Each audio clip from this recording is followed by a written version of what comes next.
5 segundos. Vocês estão vendo? Jamais se apaixone, amigo. Eu não tenho medo de morrer, eu só tenho medo de borderline. Tá dando nada. Exatamente. Amigo, quieta, não tem vez. Está entrando no ar o podcast mais heterossexual do Brasil, liderado por ele, que é desejado pelas mulheres, invejado pelos homens, amado pelas crianças, é amigo dos animais. Sim, eu mesmo, fala pra mim. Disponível no porno, quer dizer, no YouTube, no iTunes e no Spotify. Esse que é o podcast da família brasileira, o podcast da verdade. Está entrando no ar o GaduCast.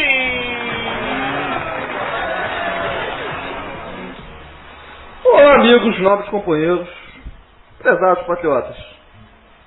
Essa é mais uma edição do GaduCast. Dessa vez eu estou sozinho, estou com meu amigo Onidilson Bom. Tá aí, Onidilson? Olá, Vinícius. É Odinilson, né, na verdade. O nome bem... É Odinilson. É, um nome bem estranho, conheço. É, antes... E bom é meu sobrenome também. É, você é uma pessoa muito do bem. Então, amigos, eu queria falar que esse é a primeira live depois de 21 dias de strike. Eu tomei um strike por 7 dias, depois tomei outro logo em seguida de 14 dias, ou seja, foram 21 dias sem poder postar no canal. São 21 dias de solidão. Por falar a verdade, o Nilson tomou. Foram 21 dias. Você já tomou strike? Strike não, assim, de tomar uma pena, de você não poder fazer live, não. Eu cheguei a ter um vídeo que o YouTube falou que tinha que tirar, senão eu sofri alguma consequência, eu acabei tirando covardemente. Não, já aconteceu do meu canal cair do nada, sem nenhum strike. No canal simplesmente caiu. Só caiu, eu perdi a conta inteira, o e-mail, tudo. Né? Isso vai contra as regras do YouTube. Fala que tem que ter 3 strikes.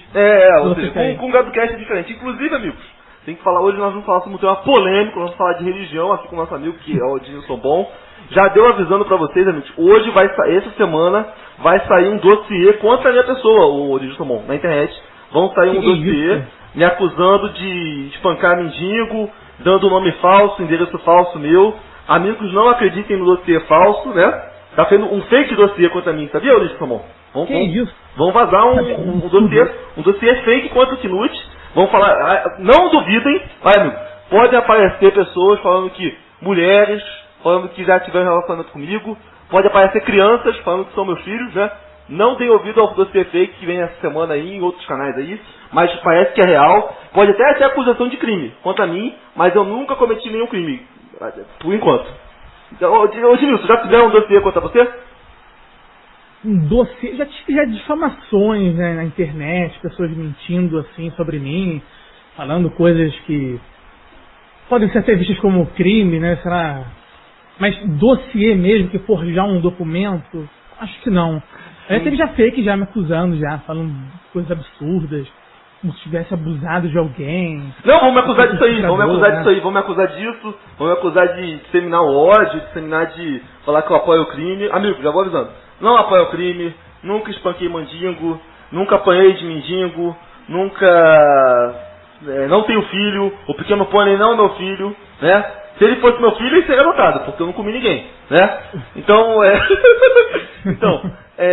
então não acreditem no dossiê que vai acontecer, vai ser lançado esse dossiê. Sexível, né? Não, você pode acreditar o que vocês quiserem, mas vai ser divulgado um dossiê contra o Knut, né? E tentando acabar com a minha vida aqui na internet, né? Já parece que vão falar que eu me chamo Ricardo Felício, ou sei lá, Alberto Silveira, que é o meu verdadeiro, que Vinícius Knut não é o meu nome, que na verdade eu moro em outro estado, que eu tenho uma vida dupla, que de noite eu tenho uma outra profissão. Vou inventar alguma coisa desse tipo, né? Inventar que não, o Knut, ele é um cara de olho azul, cabelo louro, ele finge que é beta, né? Pra conseguir dinheiro. Já vi que vai ter uma coisa no dossiê que é o seguinte: vão dizer que eu tô ganhando dinheiro aqui no GaduCast. Vão dizer que eu ganho dinheiro. Apesar de todos esses strikes aí. Apesar de todos os strikes, eu sou o cara que mais ganha dinheiro na internet. Eu tô aqui pra extorquir as pessoas. Engraçado, né? Os inscritos mesmo, eles estão vendo que eu não tô ganhando nada, né? Uhum. Mas assim, eu vou falar aqui pra vocês quanto eu ganhei. Já antes do dossiê, tá? No PicPay, eu ganhei R$81. Tá bom? É o que tem aqui. E no Apoia-se tá R$200, tá bom? É isso que eu ganhei até hoje no GaduCast, tá? É só isso. Vinícius, você me perguntou sobre o meu canal, sobre algumas acusações assim. Já recebi algumas mensagens assim, mas tem vagas, né, de gente falando. Por exemplo, eu defendo a liberdade de expressão irrestrita. E tem pessoas que confundem, né? Eu defendo a liberdade de expressão irrestrita, então eu sou adepto de alguma coisa bem, sabe, esquisita, porque eu defendo a liberdade de expressão irrestrita, sabe? Coisas vagas assim, não tão pesadas quanto o seu caso aí. Uhum. Mas assim, eu vou falar um negócio pra vocês. A pessoa que está me acusando é um ex-amigo, sabe, o Nidilson Somon. Ele era um aliado, nós tivemos um desentendimentos, já pedi desculpas, mas ele continua querendo o meu mal, né? E por isso fabricou esse dossiê. Mas já vou avisando, antes e depois das mentiras que serão ditas no dossiê contra o Knut, o dossiê Knut, né? O fake dossiê, já está perdoado. E se quiser voltar aqui no GadoCast, ele tem... As portas do GadoCast estão abertas para essa pessoa. Tamanho é meu coração, para você ver como eu gosto da pessoa. Ficou com raiva de mim, tivemos um desentendimento, já pedi desculpas, ele não aceitou e agora vai tentar me retalhar com um dossiê fake, falando que meu nome é Luiz Fernando Veríssimo, falando que eu moro no Guarujá, que eu moro numa mansão, ele fala que eu moro numa mansão, que eu sou filhinho de papai, que eu recebo. Vai falar, sabe o quê?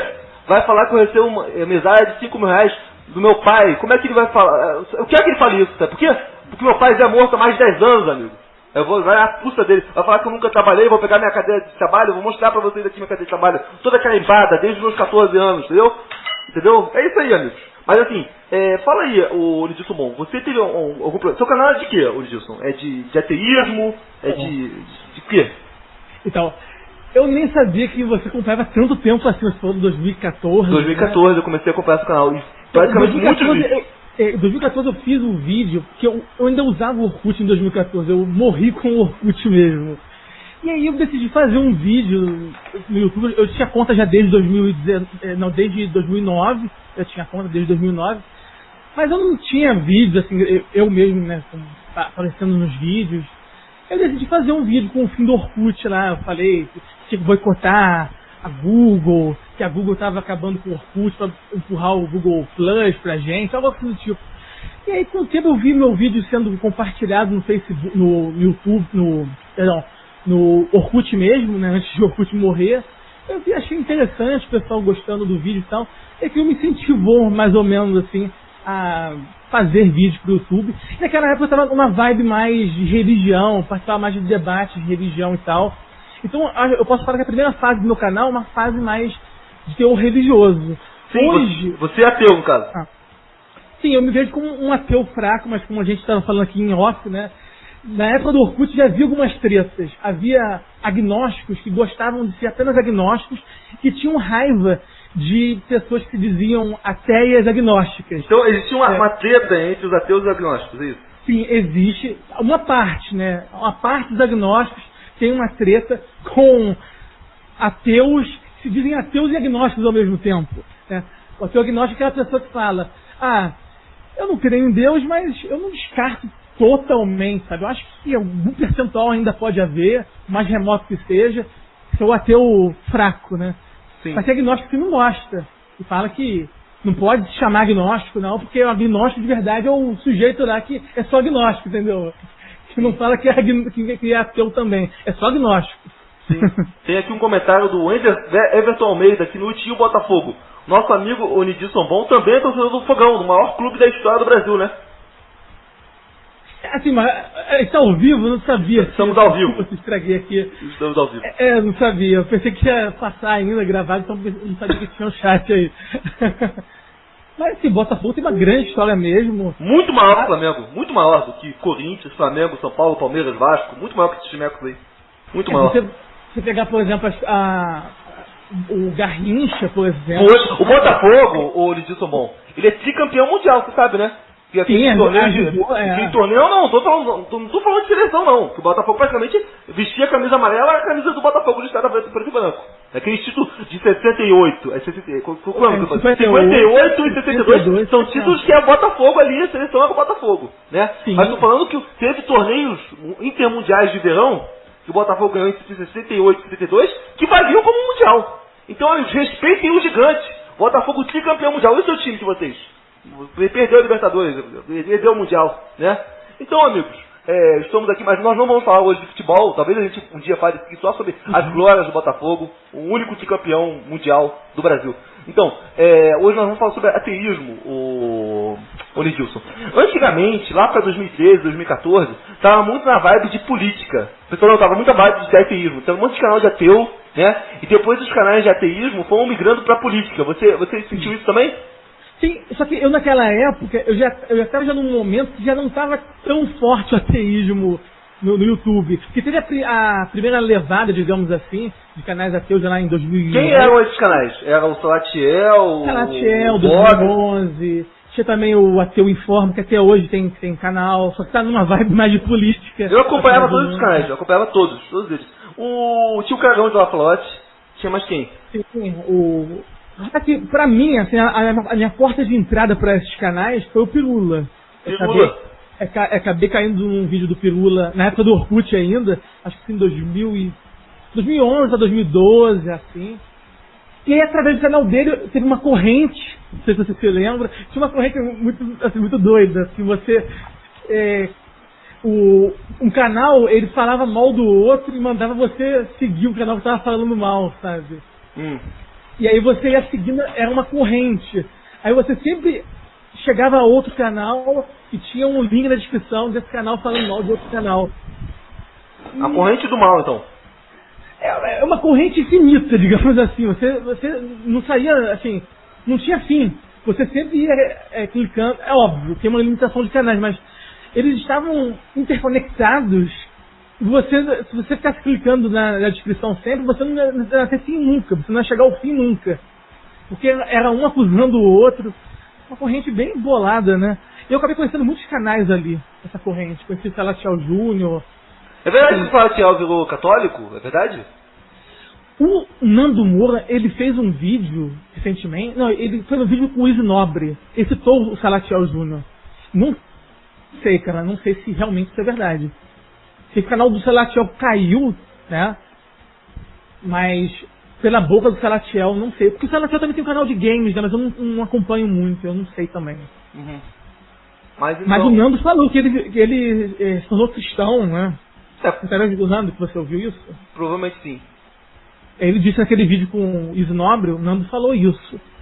O Izzy Nobre também é ateu, né? Ele também falava muito de religião. Quem? O Izzy Nobre. Sim.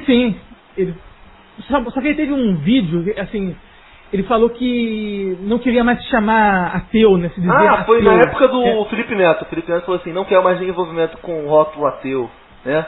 Acho que por causa de branding, né? Aí o Izzy Nobre foi lá na mesma vibe, né?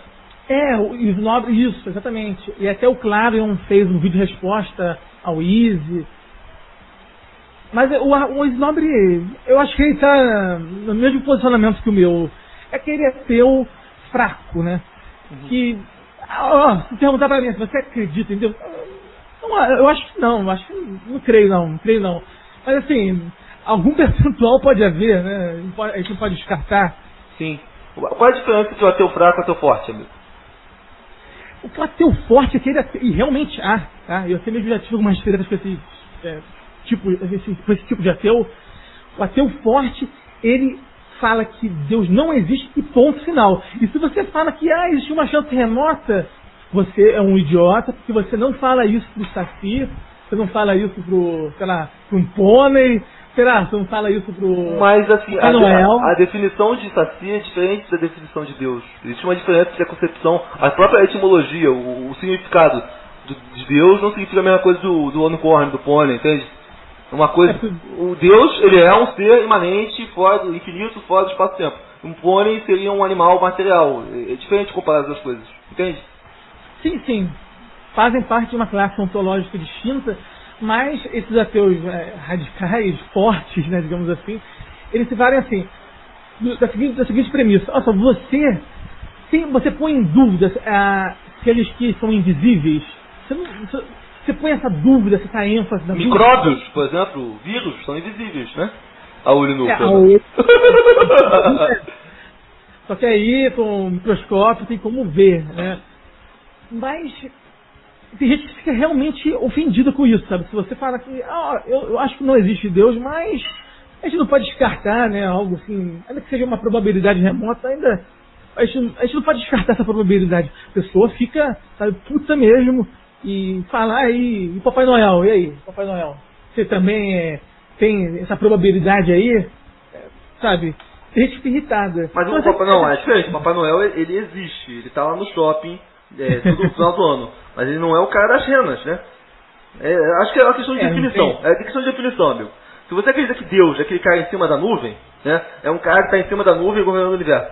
Esse Deus eu sou ateu, tá? Que esse Deus a gente pode verificar, eu e você. A gente pode pegar um avião e ver que não tem nada lá, logo esse Deus não existe. Então nesse Deus a gente vai chegar num consenso aqui. Agora, um ser infinito, fora do espaço-tempo, infelizmente não dá pra sair do espaço-tempo.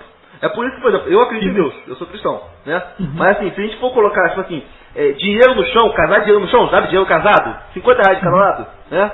Eu vou falar, Deus existe? Eu vou falar, olha, eu acredito em Deus, questão de fé. Se a gente for colocar de forma empírica mesmo, eu diria que é inconclusivo, porque não tem como sair de espaço-tempo para verificar.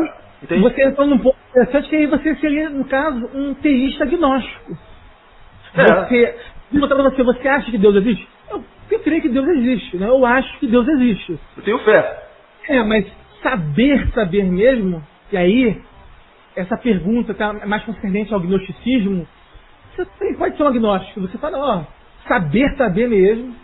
Sim, mas o problema, por exemplo, tem cara que chega e fala, por exemplo, a gente fez um podcast ontem com um grande nome do ateísmo no YouTube, um cara que eu gosto bastante, Vinícius César, eu vou falar? Sim, eu fiz até participei até de uma live no canal dele sobre anarcocapitalismo. Poxa! Gente boa. Gente boníssima. Sim. Só que tivemos um grande problema com o Vinícius César ontem, quando a gente gravou. Ele não gostou, inclusive estou aproveitando aqui o espaço para pedir desculpas para ele. Parece que ele ficou ofendidíssimo aí, fez uma live. É porque eu gravei o podcast com ele, né? E depois eu privei pra colocar aqui, que o meu canal tava sob strike, né? Então eu falei assim, vou esperar o canal acabar o strike, uns dias, né? Amigo, ele fez lá um vídeo falando que, não, ele privou o vídeo, não me avisou. E detalhe, ele tem no WhatsApp. Ele poderia falar comigo, né? Mas não, ele falou que tá falando mal de mim direto, amigos. Vocês estão acompanhando o canal? Eu estou falando dele, não estou falando dele, né? Estou falando mal de mim direto, né? Vai falar que eu excluí o vídeo porque eu fugi do debate. Não, amigos, ninguém fugiu de nada, né? Inclusive, se o Vinícius César acha que foi humilhado, que ficou mal para ele, eu tiro o vídeo do ar. Não seja por isso, né? E vou ser bastante sincero aqui para você, ô Nidilson. A intenção que eu tive em conversar com ele é a mesma intenção que eu tenho em conversar com você.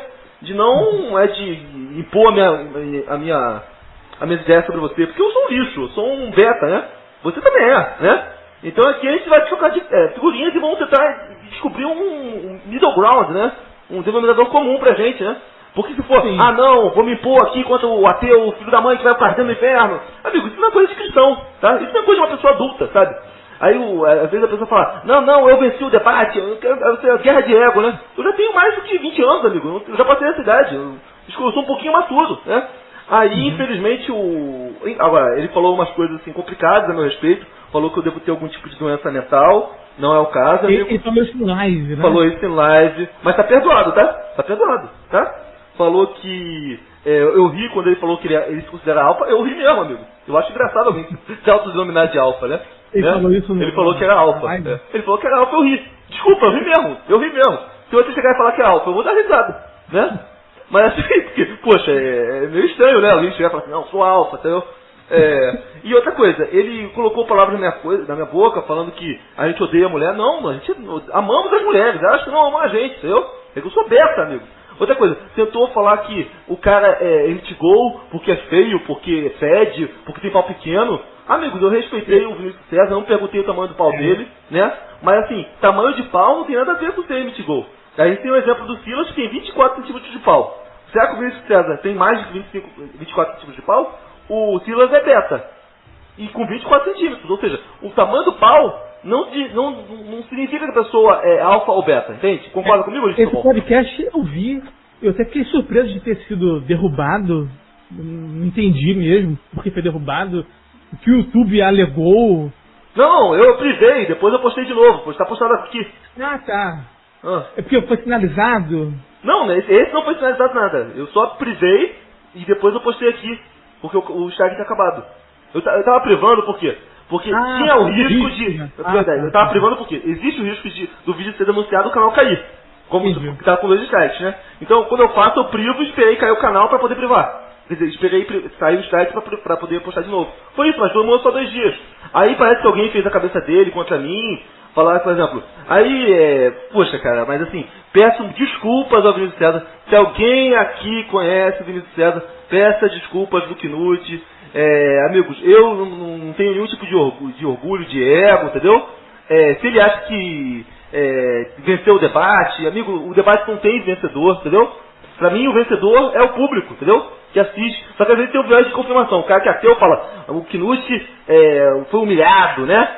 Aí vai chegar o cara que é cristão e vai falar, caramba, o Knut arrombou o Vinícius César, né? Foi um estupro intelectual, entendeu? Ou seja, timinho, entendeu? Não, amigo, se vocês escutarem, não sei se o Dilson reparou, eu tentei o tempo todo, ia no convergência do que a gente acreditava. Tem muita coisa que ele acredita que eu acredito também, né? Contra o fundamentalismo, contra determinados aspectos negativos da religião, entendeu? Eu tentei chegar num acordo, né?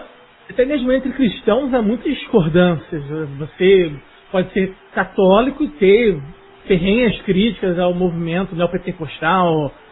E os neopentecostais, os protestantes, podem ter críticas a uma vertente da Igreja Católica que tem mais uma tendência de esquerda e tenta colocar isso na religião. E os próprios católicos também têm tretas entre si, né? A teologia da libertação também é criticada por católicos. Enfim, há tretas entre católicos também, entre protestantes. Sim. Então, aí a gente fala assim, tem 33 mil versões de Deus diferentes, você vai falar que a sua é certa? Amigos, eu tenho humildade de saber que não existe como a gente ter a visão certa, amigos. É muita presunção do ser humano achar que a gente vai ter certeza de como é um ser, né?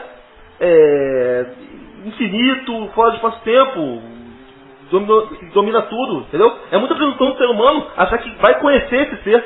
Sendo que ele você se definiu também como um agnóstico? Porque não, eu sou cristão, no caso. Eu sou cristão. Sim, mas é aquela treta também que eu falei pra você entre gnósticos e ateus agnósticos. Tinha um agnóstico que não gostava do termo ateu agnóstico, porque ele achava que só tinha um agnóstico mesmo. Sim, mas sem dar palpite. Nesse ponto, o Vinícius César, a gente entrou em convergência nesse ponto.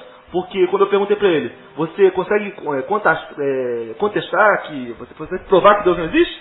Ele falou que não tem como, né? Falou que talvez exista, sabe?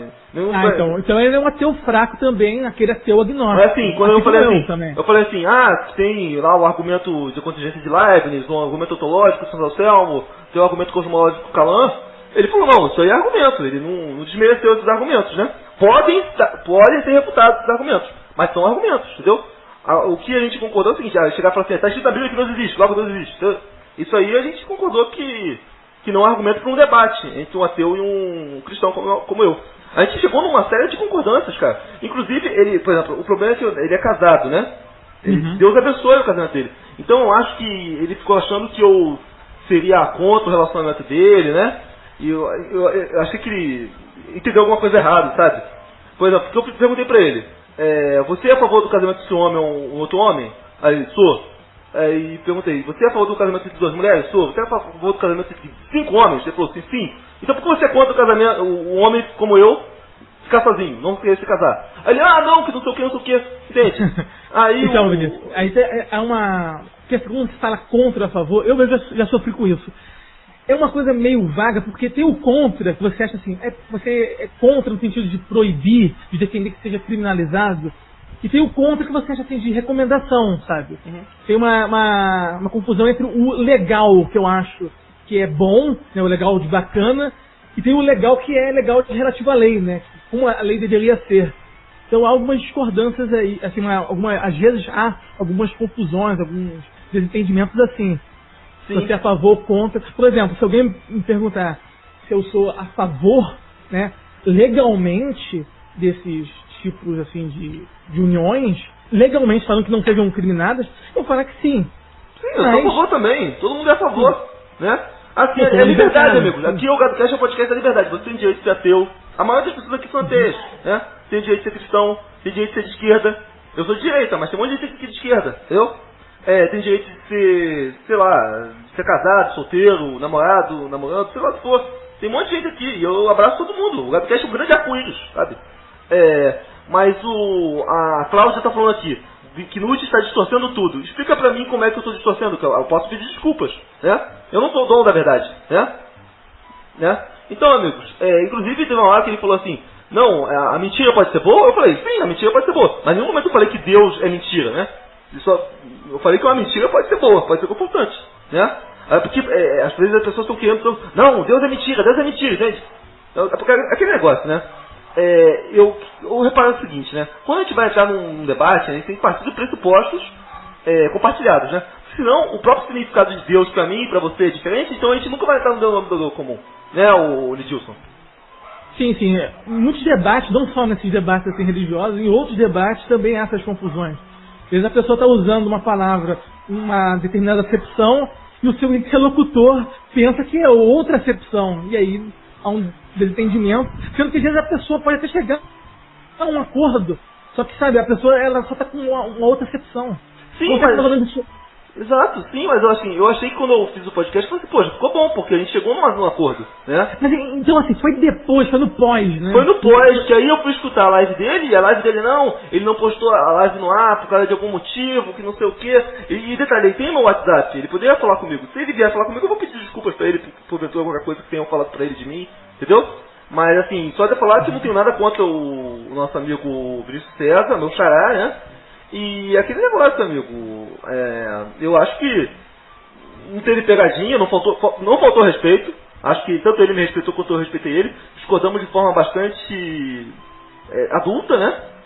E aquele negócio, talvez ele esteja achando que não, que Knut vai postar o vídeo no Xavier Vídeos e botar assim, cristão estupra intelectualmente ateu. Não ia fazer isso, amigo. Em nenhum momento você vê eu tentando me impor a minha posição. Amigo, se você que está escutando aqui é ateu, ok, amigo, Deus te abençoe. Se você tem uma religião diferente da minha, Deus te abençoe também.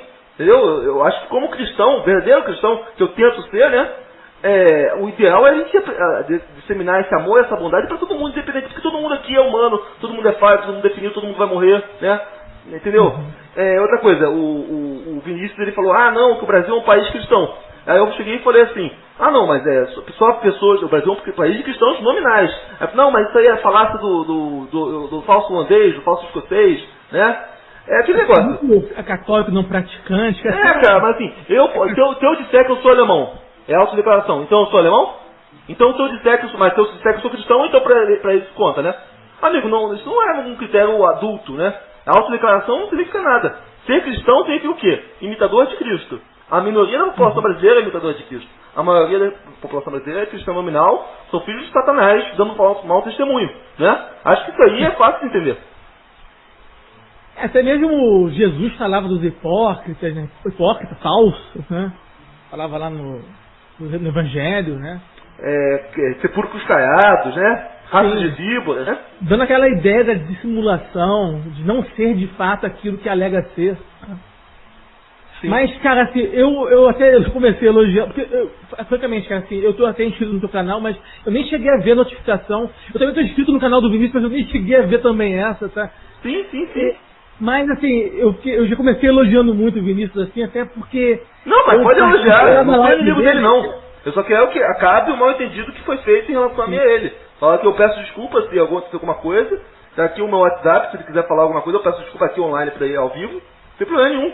Mas assim, em nenhum momento eu quis impor a minha visão, até porque esse podcast não é sobre mim, é sobre você, entendeu? A sua visão, né? Eu não tô aqui aqui, olha, eu sou ateu e o Knut já defendeu a gente aqui em outro podcast. Mas sabe por que eu faço isso, amigo? Porque eu, como evangélico, já sofri preconceito de ser evangélico. Já aconteceu de pessoas descobrirem que eu era crente e tratarem mal. E eu já vi pessoas também sofrerem preconceito por serem ateias, né? E já vi pessoas sofrerem preconceito violento por serem da cultura afro, né? E outros, meu amigo principalmente que é muçulmano, né? E eu também tenho parentes que são judeus, né? Você imagina que eles sofreram no passado, né? Então, amigos, do mesmo jeito que eu já sofri preconceito, eu não quero passar esse preconceito para os outros, né? E até hoje, às vezes... Empatia, né? Empatia, né? Acho que esse é um valor importante da religião, né? Você se colocar no lugar do outro, né? Até porque Jesus falou, né? eu estava preso, você foi me visitar, eu estava enfermo, você foi me acolher, eu estava com fome, você me deu de comer. Então, essa questão de você se colocar no lugar dos outros, né? Eu acho que isso é importante. Olha só, vamos ver se a gente consegue chegar num acordo aqui, o Nidilson. Se Deus, vamos passar do seguinte pressuposto, que Deus exista, tá? Ok. Vale a pena acreditar em Deus? Eu ia falar, depende. Vamos comparar Deus com o Richard Dawkins usa esse exemplo. Com uma caneca que existe na órbita de Plutão, tá? Ela existe. Aí você fala assim, eu falava assim pra você, eu acredito numa caneca que está rodando em volta de Plutão, né? Aí, olha só, diferente de Deus que está fora de você, isso aqui dá pra você trabalhar em empiria. Dá pra você ir lá. É muito difícil. Não vai ser no nosso tempo de vida que a gente vai dar pra Plutão verificar essa caneca, né? Há pouco tempo mandou lá o robozinho lá, que ainda falta um tempinho, Sim, mas assim, aí você chega e fala assim, não, pode até existir a caneca lá, mas e daí? Não importa, entende? Você chega pra mim e fala assim... No caso, seria uma visão deísta de Deus? Não, tipo assim, só importa, tipo assim, o fato de existir ou não importa em si, sabe? O fato de que tá lá a caneca, lá orbitando, e daí? Né? É aquele negócio. Se Deus existe, vamos lá. Qual que Deus que vale a pena a gente acreditar, a gente depositar a nossa fé? Porque ele pode existir e não faz diferença nenhuma pra gente. Então não faz nenhuma diferença que eu acredito, é uma discussão inútil. Só faz a pena acreditar em Deus se ele é bom. Se ele é ruim, mesmo ele existindo, é melhor fingir que ele não existe, entende? Aí a gente pode até entrar num debate, né, se Deus é bom, se Deus é ruim. Tem até o livro do Alvin Plantinga, né, O Problema do Mal, em que ele fala que não existe problema em Deus ser bom, existe maldade no mundo. Tem a questão do livre-arbítrio, que tenta isentar Deus do problema, desse dilema, né, que se Deus é bom e existe maldade no mundo, né, então criaram esse conceito de livre-arbítrio, porque Deus não pode interferir e a maldade é fruto das opções dos homens, né. Aí eu vou te falar, eu não compro muito essa ideia não, tá? Mas é da religião.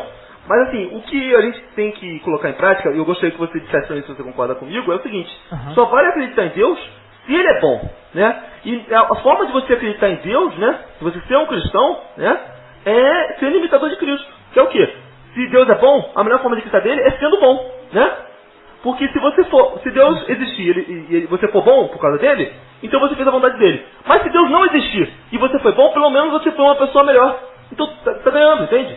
Então só vale a pena a gente acreditar no Deus que é bom, entendeu? Pro ponto de vista utilitário, né?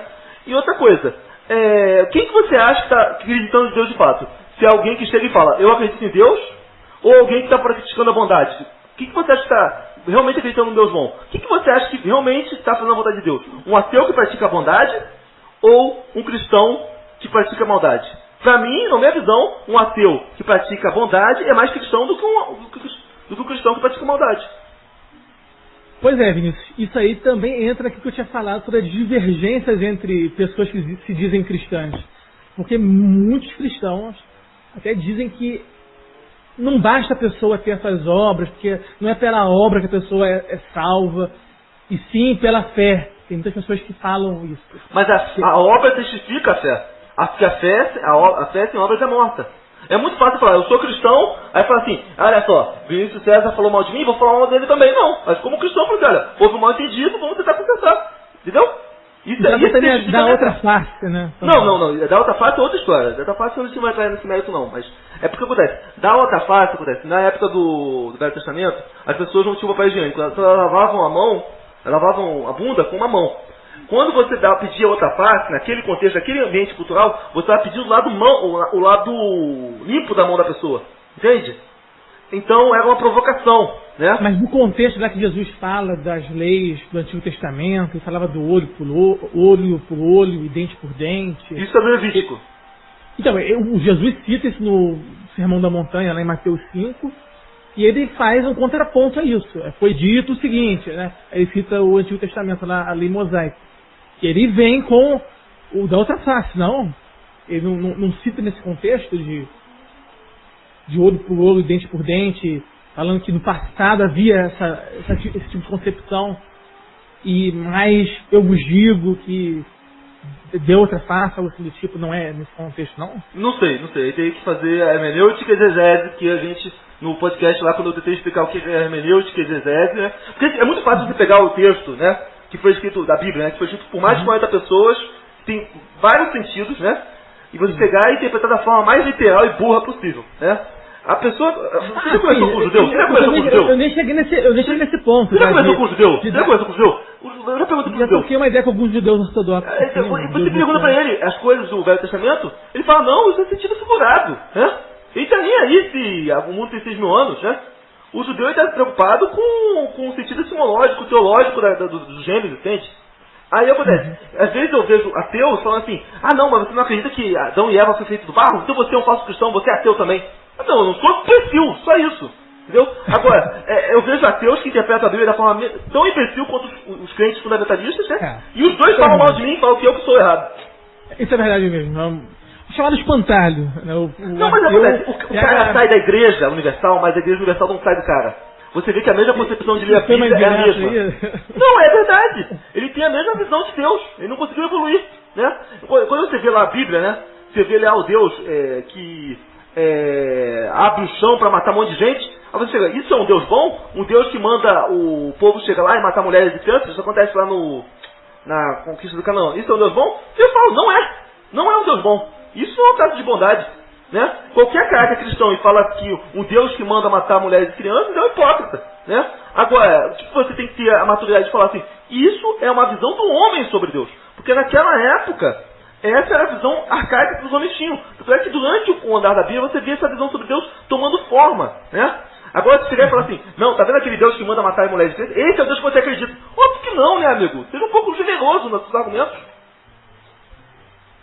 Também há muito desse preconceito, né? A pessoa, às vezes a pessoa se torna ateia, mas antes estava, sei lá, numa igreja neopentecostal da vida aí, ele acaba tendo esses preconceitos, né? Então ele teve aquela convivência com um certo tipo de cristão e acaba vomitando isso contra qualquer outro cristão. Não, mas assim, no caso dele eu entendo, até eu acho muito importante que alguém saia da igreja universal e vá para o ateísmo. Para mim é um ganho, né? Ele falou que melhorou como pessoa, não duvido, espero que seja verdade, né?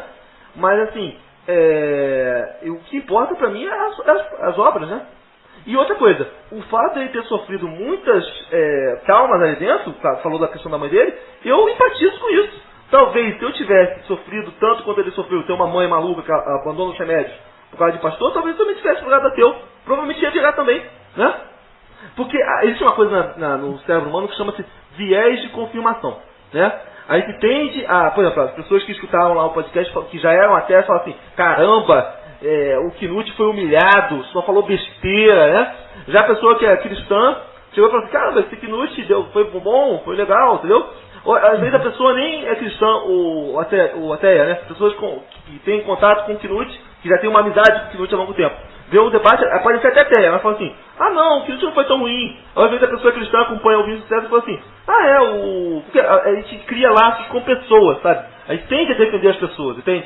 Por isso que teve inscrito dele que veio aqui e me decepou. Imagino e peço para que vocês que são meus inscritos vão lá no canal dele xingar ele, coitado, né? Até porque ele falou umas coisas pesadas, falou que MTGO é religião, falou umas coisas complicadas, né? Mas eu quis que ele se retratasse, mas ele não quis se retratar, mas beleza.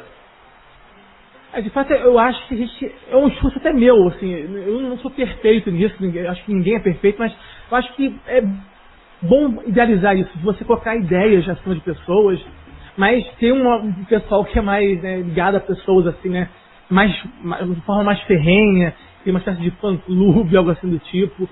Mas eu fico numa situação, assim, meio delicada, porque quando eu participei da live do Vinícius César, fui muito bem tratado lá, indicou no canal e tal. Sim, aqui ninguém é contra o Vinícius César. Aqui só tem dois lados, tem um lado. Você é a favor, eu também sou. Enfim, sobre o que você está falando, eu acho que eu nem respondi, sobre a pessoa ser boa. É melhor que ela seja boa, não crer em Deus, do que ela crer em Deus e ser má, né? Você disse isso. Fala, amigo, fala. Sobre a pessoa ser boa e não acreditar em Deus. Não, quem que você acha que está testificando do amor de Deus bom? Se é o ateu bondoso ou o cristão nominal? Só isso. Sobre o que mesmo? Sobre essa... Porque amigo, eu vou falar, sabe por que eu não tenho por que ficar defendendo que Deus existe? Porque Deus não precisa de advogado, Deus precisa de testemunha. E até um ateu pode ser testemunha do amor de Jesus, né? Por exemplo, o cara tá passando fome, aí aparece alguém para dar comida para esse cara, né? Às vezes o cara nem sabe porque ele tá dando, porque ele tá dando comida pro mendigo, entende? Para mim esse cara tá cumprindo a palavra de Deus, o id, né? Muito mais do que o cristão que tá lá falando, tem que se converter, senão você vai pro inferno, que é pelo medo, pela ganância, ou pela culpa que tenta conquistar o gado, né? Aí acontece, muitas vezes o cara, ele abre os olhos, ele amadurece, vê, caramba, estou numa religião que é um bando de covil, aí ele vai direto pro posto, entende? Eu acho isso racional. Eu tenho muitos amigos meus, que são ateus, que nasceram na igreja evangélica. E vou te falar, não tiro a razão de nenhum deles. Eles tiveram experiências muito ruins, né? Agora, eu já também tenho amigos meus que tinham experiências boas e viraram ateus também. Mas aí por outros motivos. Sim, entendi. Então, você acha que é até melhor, né? Se a pessoa está naquela situação, tem uma crença, mas uma crença muito precária, digamos assim. É até melhor que deixe essa crença e seja ateu e seja uma pessoa melhor, né? É muito mais fácil você converter um ateu do que um crente. Porque o crente, ele tem a pior pessoa para você evangelizar o evangélico. Por quê? Porque ele é egocêntrico, ele é ególatra, ele acha que a religião dele é certa. Olha só, do mesmo jeito, olha só como funciona a cabeça do evangélico fundamentalista, né? Ele caramba, como eu sou especial, né? De ter 24 mil religiões, nasci justamente na certa. Que coincidência, né?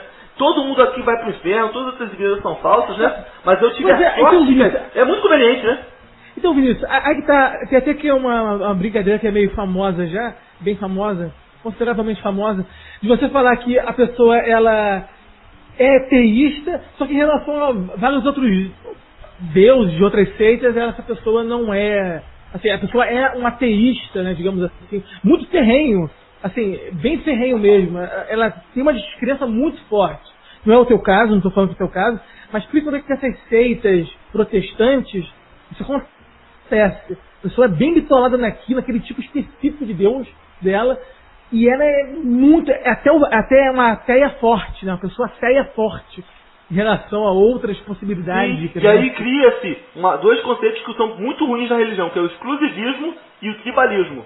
Exclusivismo é achar que só ela é especial, logo ela tem privilégios, isso cria egoísmo dentro das pessoas, e o tribalismo, que é achar que todo mundo que pensa igual a ela merece defesa e todo o resto já está condenado, entende?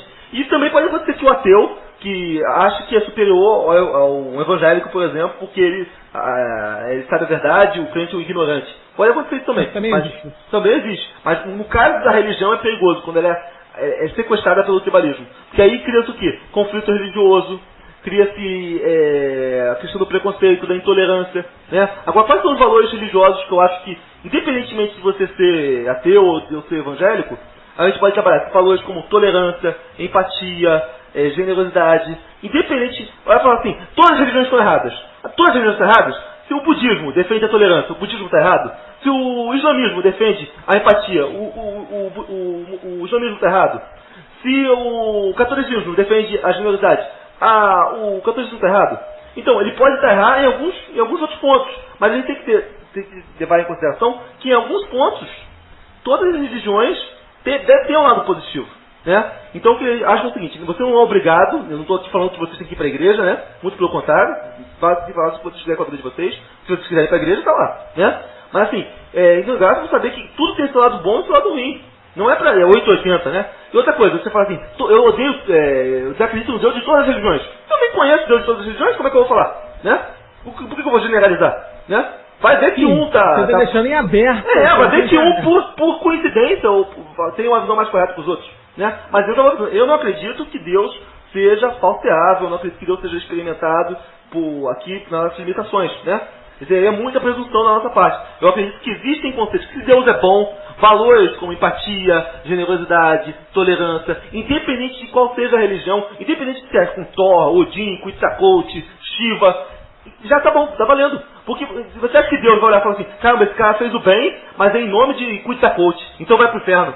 Esse cara fez o bem, mas em nome de Odin. Ah, que horrível. Ah, não, esse crente aí, olha só, é de Macedo. Esse tá falando a minha vontade. Ele tá falando meu nome, é Jeová. Ah, esse sim. Entende? Você acha que Deus é assim? Isso é muita infantilidade, amigo. Você tem que crescer. Você não acha, não? Mas pelo menos eu vejo um lado, assim, vou meio que fazer uma defesa. Você se denomina como protestante, né? Sim. Eu vejo até como algo positivo o protestantismo, a sanção dele, porque ele acabou uma espécie de monopólio da religião, digamos assim. Então eu vejo que tem até uma certa simpatia, digamos assim, com essa quebra de monopólio. E a pessoa, ela passa a ter mais a visão dela, né? Porque tem aquele negócio lá da seita, que não é uma coisa muito boa. Mas acabou mais colocando a pessoa como alguém que está vendo a Bíblia, tem a sua concepção mesmo, uma espécie de competição, digamos assim. Competição mercadológica, né? Aí tá, aí pode ser um pouco negativo. Não, eu vou te falar, quando eu era criança, eu acreditava nisso que você está falando. De que o Brasil, a gente ia ganhar almas para Jesus, por quê? Porque eu via as pessoas se convertendo de verdade. Hoje, eu já vejo, eu tenho uma opinião completamente contrária. Quanto mais católico tiver, melhor. Que eu já vejo o evangélico, principalmente neopentecostal, como algo negativo. Eu vejo que as pessoas que eu conheço, que são neopentecas, elas são geralmente pessoas piores. Eu já vi pessoas se converterem e ficarem mais egoístas, mais egocêntricas, mais arrogantes, entende? Sim, aí é um segmento do protestantismo, né? O que é os neopentecostais, digamos assim, que são mais bitolados, né?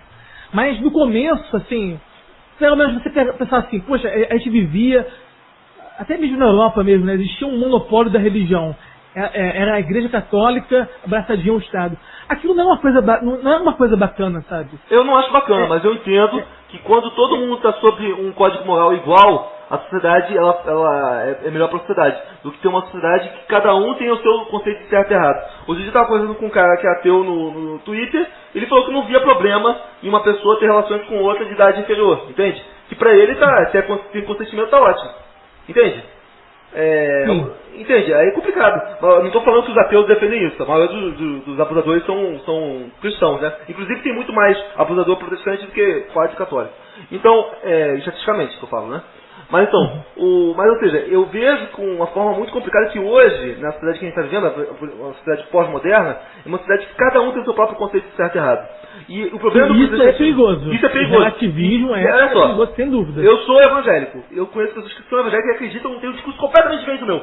Que fala assim, não, se você é ateu, você mesmo é disso bom. Você mesmo, você vai queimar no inferno por não acreditar no Deus Jeová. Entendeu? Você vai queimar no inferno por ser um... E esse que lute também vai pro inferno. Entendeu? Ou seja, pessoas que julgam os outros. Olha só, o que Jesus falou? Não julgueis para que não sejais julgados, né? Então, olha só, para a gente não condeneis para que não sejais condenados, lá, Mateus 7:1, entendeu? Ou seja, em vez da pessoa melhorar a síntoma de Cristo, não. Ela usa... Aí acontece. Aí tem um outro fenômeno que acontece com a religião, que é a questão do empoderamento, né? A religião evangélica cresceu muito entre as pessoas que são baixa renda, negras e periféricas, né? Que são pessoas que são humilhadas pela sociedade o tempo todo. Então ela chega na igreja e fala, não, você é o filho da promessa, você é o servo do Senhor, você é o filho de Deus, o resto é tudo filho do diabo. Isso empodera as pessoas, é por isso que elas acreditam, porque é conveniente para elas. De fato, você citou aí o caso do relativismo ético, eu sou contra, veementemente contra isso. E olha só que coisa, apesar de ser ateu, eu sou veementemente contra o relativismo ético. Eu sou anarcapitalista também, e principais teóricos do anarcapitalismo, a gente pode pegar Hofbauer, que foi um ateu, defendia a lei natural, contra o relativismo ético. Walter Block também, ateu e contra o relativismo ético, defendia uma lei natural, uma ética universal, imutável, algo assim do tipo. Então eu realmente vejo o relativismo ético como algo muito problemático mesmo, muito nocivo. Tá? Mas eu estava falando sobre a competição das religiões, eu ainda vejo, assim, tem um lado bom que as pessoas têm, como você de certo modo faz, Vinícius, você pensa, vê o que é melhor, sabe? Você tenta usar argumentos, né, para ver o que mais faz sentido, examinando lá a Bíblia e tal, ou outros argumentos extra-bíblicos, digamos assim. Mas há uma competição de ideias, sabe? Você vai competir com suas ideias com outras pessoas, você vai... Não exatamente uma competição, pode ser um termo não adequado, mas tentar evoluir suas ideias através do diálogo e tal, através de debates. Não ter aquele monopólio da religião, que eu acho que não é bom, né? Mas realmente, tem um lado ruim do relativismo ético, eu sou veementemente contra isso. Sim, mas essa é a questão, né? De que essa competição que existe, a gente é liberdade religiosa, eu sou a favor da liberdade religiosa, e acontece, a principal, o fruto da liberdade religiosa é o de Macedo. Alguém sempre vai usar a liberdade para o mal. Sempre. Né? Ainda mais no setor que não é regularizado, né? A gente não paga imposto, alguém, natural. Sempre, talvez seja assim, sempre, em todos os casos. Talvez você possa falar que há uma tendência, né? Mas sempre. Sempre. Na religião, sim, cara. Você vai ver que Já na época da Será Igreja que não é um Católica... acidente? Não acho um acidente, não. Porque você vê que as igrejas que mais crescem são as mais calhordas, mais canalhas, com um discurso mais conveniente, né? Então, Mas isso segundo o atual status da população, a mentalidade da população. Essa mentalidade geral da população, ela é mutável, né? Ela pode mudar. sim. Ou não? Não, tanto é que você está certo, porque se você for reparar nos últimos 5 anos, com o crescimento do conservadorismo, o olavismo, o bolso-olavismo, né? Eu conheço 7 amigos meus que eram evangélicos e se tornaram católicos. E também eu conheço amigos meus que eram evangélicos pentecostais e se tornaram tradicionais presbiterianos. Ou seja, existe um movimento, que eu ainda não consegui identificar, que ainda não está muito bem estudado pela ciência religiosa do Brasil, né, de pessoas saindo das igrejas pentecostais e neopentecostais e caminhando em direção ao catolicismo e às igrejas tradicionais. Por quê? Porque o ambiente deve estar tão tóxico e é uma religiosidade tão infantil, tão negativa, entendeu? Que as pessoas tentam se abrigar onde ainda tem um traço de cristianismo, né? Que são nas igrejas católicas e na igreja... Inclusive eu tenho um amigo meu aqui, que era evangélico, está na igreja católica e está muito melhor. Falo com todas as letras, e eu sou evangélico. Então, tá vendo? Isso aí é mais um reflexo da mutabilidade que existe aí na concepção geral das pessoas. Então não tem como a gente falar assim que, dado o atual estado do momento da população, de concepção, né, de ideias, isso vai ficar assim, sabe? Vai ficar cristalizado. Não, isso pode mudar. Então, eu não sei se em toda a sociedade um Edir Macedo vai vingar, por exemplo. Pode vingar em determinada sociedade, mas, né, que infelizmente a maior parte da população ainda esteja com uma mentalidade mais primitiva, digamos assim, né, mais cega, talvez, com pouco conhecimento. Mas isso não é imutável. Sim, Nem na toda a sociedade Na África, a igreja universal cresce. Na Europa, eles definham. Sim. Sim. E olha só, cara, essa coisa bizarra que eu vi num grupo você até me fez lembrar disso. Cara, teve um angolano, protestante, um angolano protestante escrevendo lá num grupo de Facebook, ela falando assim, por que os ateus, eles têm uma expectativa de vida menor? Tipo, eu não estou aqui para atacar a origem dele, nada disso, mas, pô, a pessoa de Angola não tem a pessoa não tem nem, né, não se manca, pô, o cara tá na África subsaariana e vem falar de expectativa de vida, não, assim, se gabando, sabe? E eu falei assim, meu amigo, você é da Angola e a região aí, da África subsaariana, tem uma das menores expectativas de vida do mundo. E países como países nórdicos, tem um teor maior de ATI, né, segundo estatísticas, tem uma expectativa de vida maior. Então não há uma correlação necessária entre essas coisas. E aí o cara falou que eu estava atacando, e aí ele achou que eu estava atacando e falou assim, mas eu tenho uma condição de vida muito melhor do que a sua, não sei o que. Cara, eu não estava nem falando pessoalmente dele, sabe? E você estava falando dele, que ele... eu tenho uma condição de vida melhor do que a sua. Tipo, ele nem me conhece, nem sabe quem eu sou. E tipo assim, eu falei assim, cara, tá bom, mas é uma exceção no seu caso. Na média geral, a expectativa de vida é feita pela média da população. Então, cara, o cara ainda pegou aqui como se fosse uma coisa pessoal contra ele, sabe? Sem noção nenhuma. Sim, mas acontece o seguinte, a crença em Deus está muito ligada ao empoderado, né? Você vê que essas igrejas neopentecostais, elas crescem muito onde as pessoas têm grande carência de bens materiais, né? Ou seja, aqui nessa vida não vão ter nada, mas elas procuram... Assim, é porque o cristianismo, ele promete riqueza no outro mundo, né? O catolicismo, de fato, né? Só que acontece, as igrejas neopentecostais, elas têm o evangelho da prosperidade, não? Então elas prometem para essa vida aquilo que os outros católicos esperavam no outro mundo, né? Algo então, mais imediatista. Algo mais imediatista. Então, o que acontece? Em ambientes muito pobres, esse discurso cola. Já no ambiente onde existe um estado de bem-estar social, socialíssimo lá da Escandinávia, esse discurso não cola. Por quê? Porque as necessidades básicas do cidadão já estão supridas pelo Estado. Nesse quesito, é aquela questão que eu sempre falo do Deus ilha, né? Quanto mais aumenta o conhecimento, o bem-estar, mais esse Deus diminui. Entende? Porque é o Deus que só serve para ocupar lacunas e legitimar a ignorância das pessoas. Ou seja, antigamente um meteoro caía, era o quê? Era um pedregulho de Deus. Aí caiu um trovão, é o quê? É um cuspe de Deus. Aí depois que você descobre que existe meteorologia, né? Aí acontece, Deus diminui, entende? Ou seja, o Deus já lacunas, né? Deus já lacunas, ou seja, agora eu tô passando fome, então vamos orar para Deus. Acabou a fome, não preciso mais de Deus. entende? Ou seja, é um Deus conveniente, entende? Mas mesmo assim, eu acredito que o ser humano é inerente à fé. Não estou falando de acreditar em Deus, né? Mas a fé é inerente. Você acredita que você tem fé? Fé? Assim, você está falando fé... Qual a sua definição de fé, assim, mais ou menos, assim, de... Crença nas coisas que não se veem ou não se podem comprovar. De certo modo, algum teor, né, assim, de... Talvez uma fé que seja expressada como, sei lá, talvez uma torcida possa ser... Sim, nós torcemos pro Botafogo. Você acredita que o Botafogo vai ser campeão da Copa do Brasil? Eu acredito, eu tenho fé no Botafogo. Eu sei que não vai ser, mas eu tenho fé. Então, assim... Eu acho que o ser humano tende a ter esse sentimento de esperança, de torcer, de desejar. É porque a gente não pode comprovar tudo. Senão, o ser humano tem limitações, né? A vida tem muitas variáveis que a gente não pode comprovar. Então a fé é referente ao ser humano, uma vez que a gente não tem controle sobre todas as variáveis. Então, o que acontece? O ser humano, já que, por exemplo, o próprio cientista, ele está fazendo um experimento, ele vai no banheiro com a fé de que o experimento vai continuar ali. Que não vai vir um pássaro, que não vai vir, a luz não vai acabar, né? Ou seja, se ele pudesse controlar todas as variáveis, ele não iria nem pro banheiro, né? Mas ele acredita, né? Por exemplo, você quando vai colocar o seu dinheiro no banco, o que faz você ter o seu dinheiro no banco? É fé. Por causa da reserva fracionária, né? Você sabe, se todo mundo fosse pegar o dinheiro no banco, só uma fração de pessoas que ia conseguir receber. Mas por que você deixa o dinheiro lá? Fé. Você pode comprovar que você... Viver implica em riscos, né? Sim, implica em riscos. Implica no imponderável. Por exemplo, você consegue provar, por exemplo, que sua mulher te ama? Não consegue provar. Entendeu? Então você vai... Mas você, mesmo assim, você investe na sua mulher, né? Você tem fé, né? O ser humano, ele não só ele tem fé em coisas que não sejam Deus, né? Porque você não só acredita naquilo que eu posso provar. Mentira, né? Eu mesmo acredito no Botafogo, né? Eu acredito em um monte de coisa, né?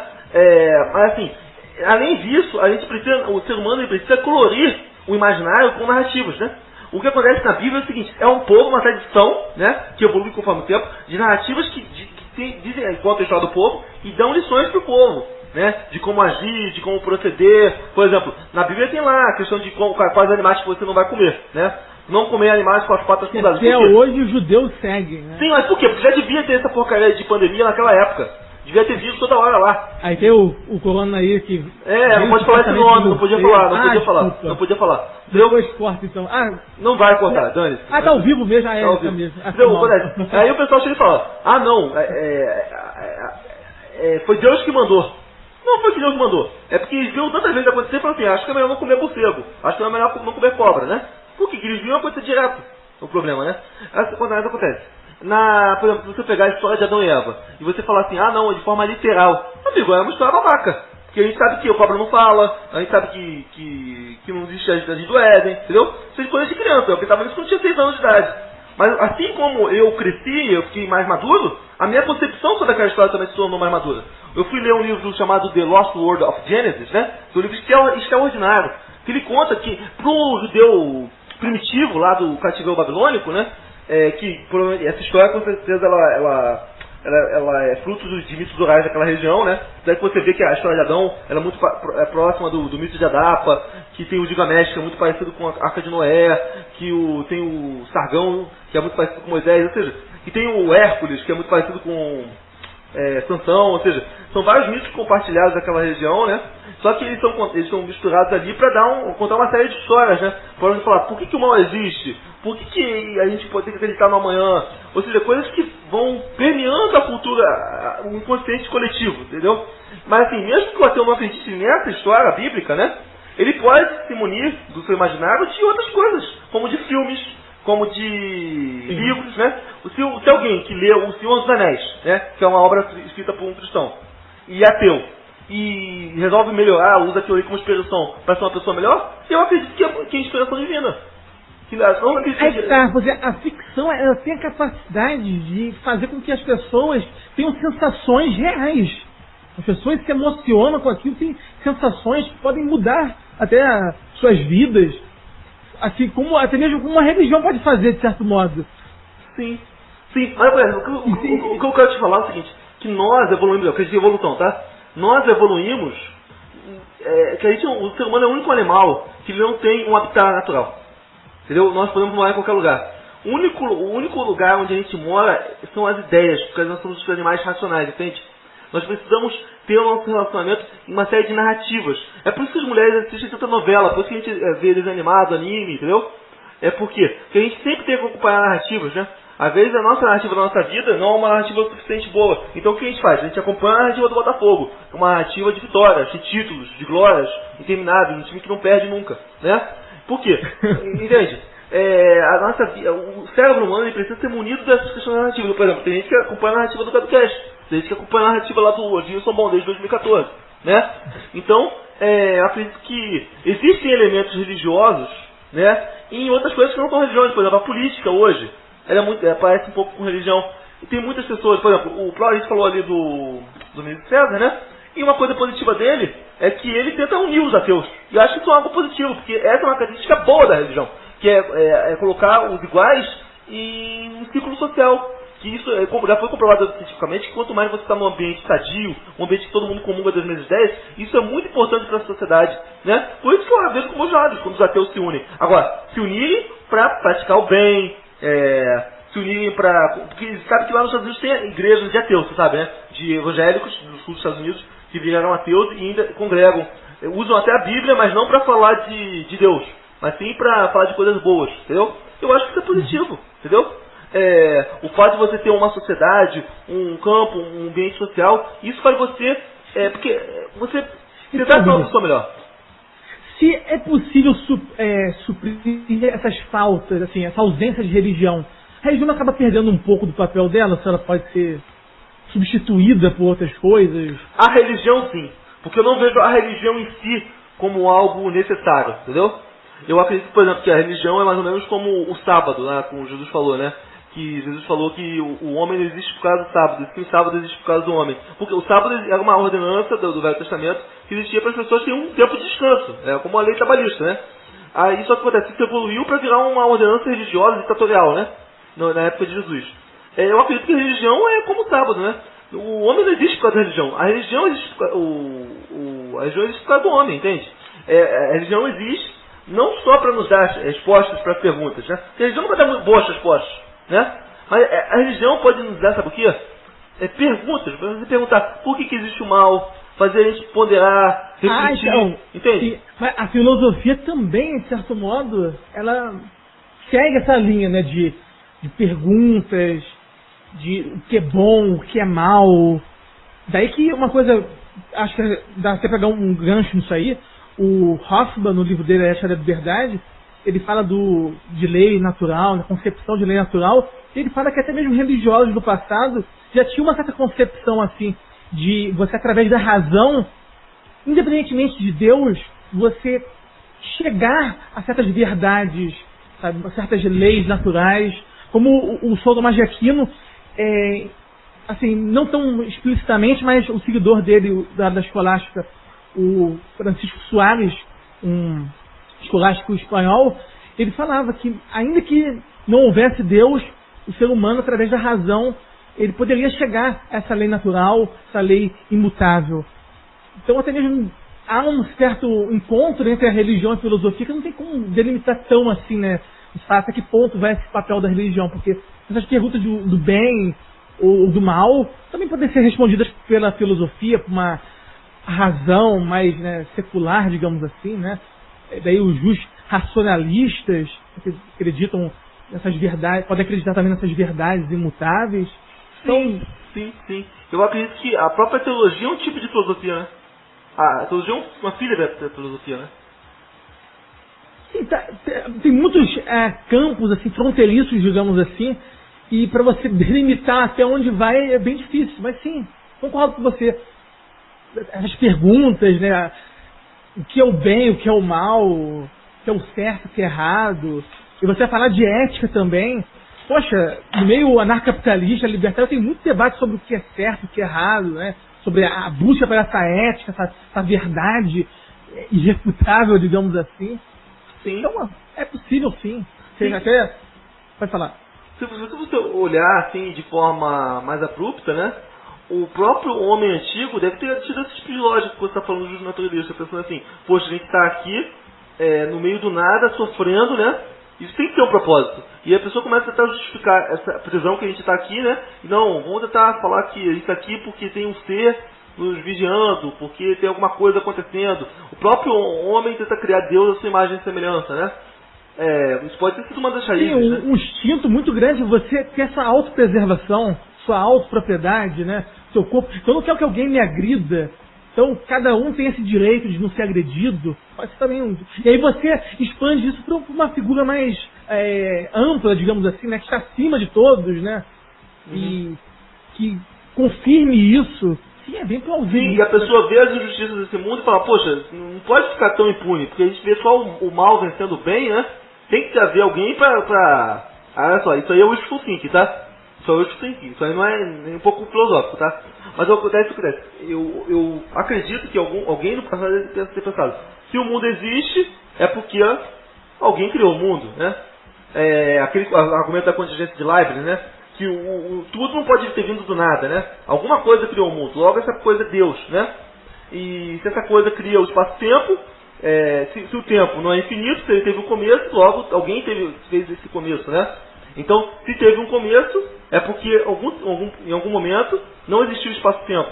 Então esse criador tem que estar necessariamente fora do espaço-tempo, logo ele é infinito. Como não existem deuses infinitos, não podem haver dois deuses, né? Porque só pode haver um Deus. Né? Então esse ser que a gente chama de criador, né?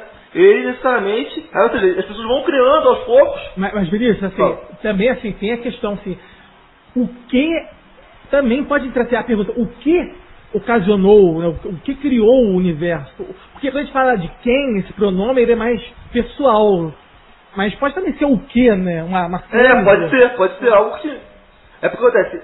Aparentemente... uma visão deísta. A visão deísta que Deus é o quê? A gente vai discordar, porque aparentemente houve dolo, houve vontade, né? Porque existe a questão do design, né? Do ajuste fino, né? Tipo assim, você vê que a vida, né? Ela é a junção de fósforo, água e outros minerais que são muito raros, que são encontrados em como é que fala? Em buracos negros, sabe? Então, é muito difícil acreditar que a gente está aqui por acaso, né? Então o homem antigo deve pensar, não, se a gente está aqui é por algum motivo, né?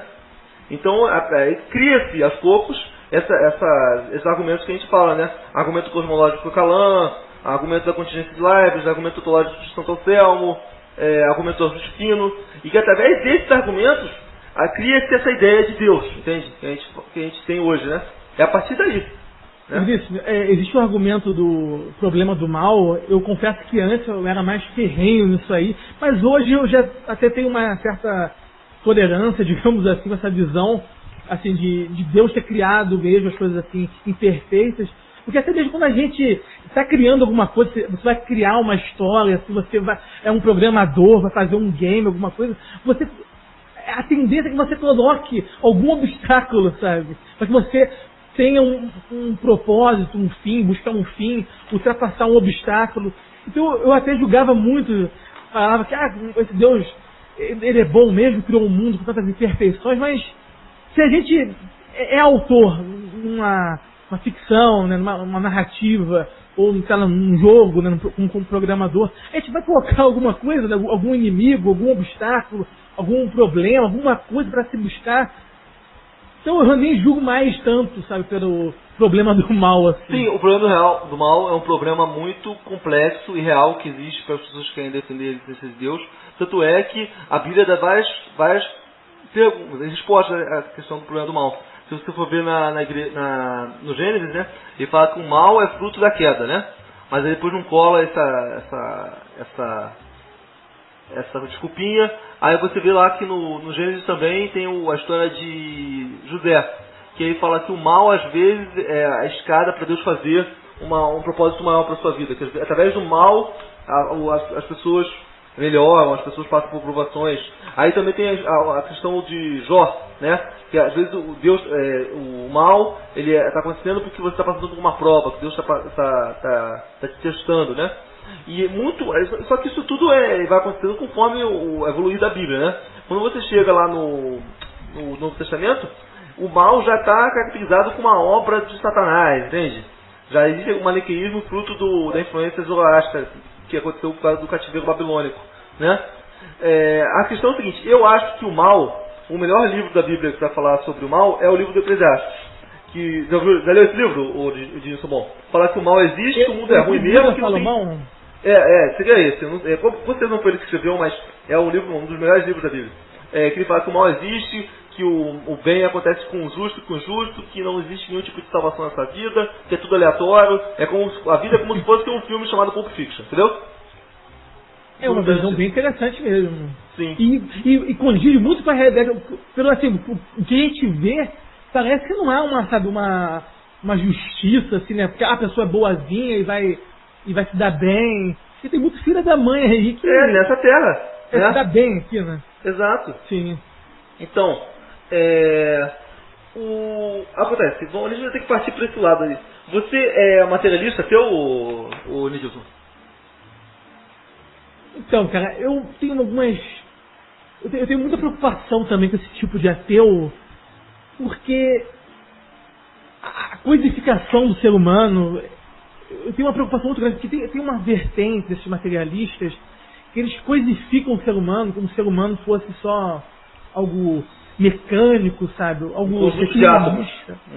Sim, algo muito determinista. Assim, porque as coisas acontecem por causa desses átomos, sabe? É uma coisa muito determinista. Isso me preocupa muito, porque isso tira a humanidade, a nossa humanidade, e esse nivelamento também com outras espécies. Então, o ser humano está no mesmo nível que um micróbio qualquer, sabe? O ser humano é apenas um amontoado de células, aquelas células simples. De certo modo, tem algum fundo de verdade, né? Se você pegar a evolução, as células, né? A evolução desde já de seres unicelulares, mas eu tenho uma preocupação muito grande com isso, só falar da matéria, né? De esse algo determinista que tira esse encanto do ser humano, que é o seu livre-arbítrio e tal, né? Então eu tento rejeitar. Muitos materialistas têm uma concepção assim. Cara, eu não tenho muitas conclusões da minha visão atualmente, sabe? Sim, então deixa eu explicar como é que funciona. Tem o materialismo, que diz que só existe o mundo físico, né? Tem o dualismo, que diz que existe o mundo físico e o mundo das ideias. Existe também como é que é o nome? É o realismo. Mas o Platão, né? O Platão seria um dualista, né? O dualismo, não, acho que o dualismo é o Descartes, né? Eu penso, logo existo. Mas o Platão não tinha aquela dicotomia do mundo sensível versus o mundo das ideias? Sim. Tanto é que ele fala que Deus seria esse ser do mundo das ideias, né? Perfeito, de ser a extensão perfeita de tudo, né? Ou seja, tem uma visão... A perfeição no mundo das ideias. O sensível é imperfeito. Sim, por exemplo, existe a colher do mundo das ideias, e é com base nessa colher que são feitas as colheres do mundo físico, entende? Então, sim, a essência da colher, digamos assim. Sim, então Deus seria esse ser que existe no nosso consciente coletivo, né? Que seria a essência para que a gente pudesse transformar o mundo físico. Entende? Essa aí é uma teoria, tá? Mas, uma visão dualista, né? Ou não? É uma visão dualista. Mas assim, eu sou dualista. Né? Por exemplo, o número 2. O número 2 existe no mundo físico? O número 2? Independentemente de haver um sujeito que conceba isso, eu acho que existe independentemente dos sujeitos. Não existe o número 2, amigo. O número 2 é uma ideia, é uma proposição lógica.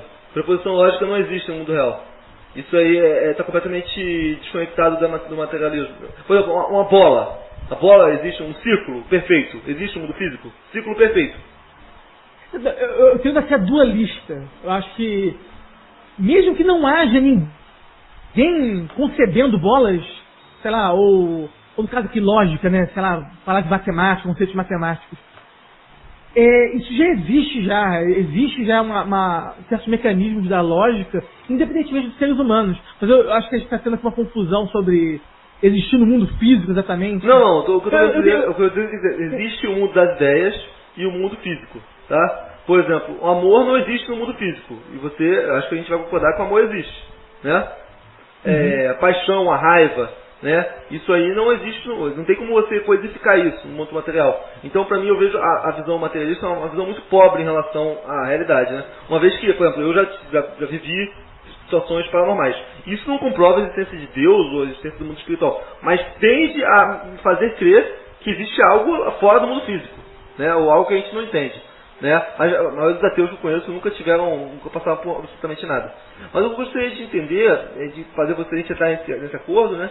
É que existem coisas, né, que não são físicas, que são no mundo das ideias, né? Por exemplo, a nossa consciência. Você acha que a nossa consciência ela é produzida pelo cérebro? Então, cara, eu tenho uma noção de algo que é digamos assim, extrafísico, sabe?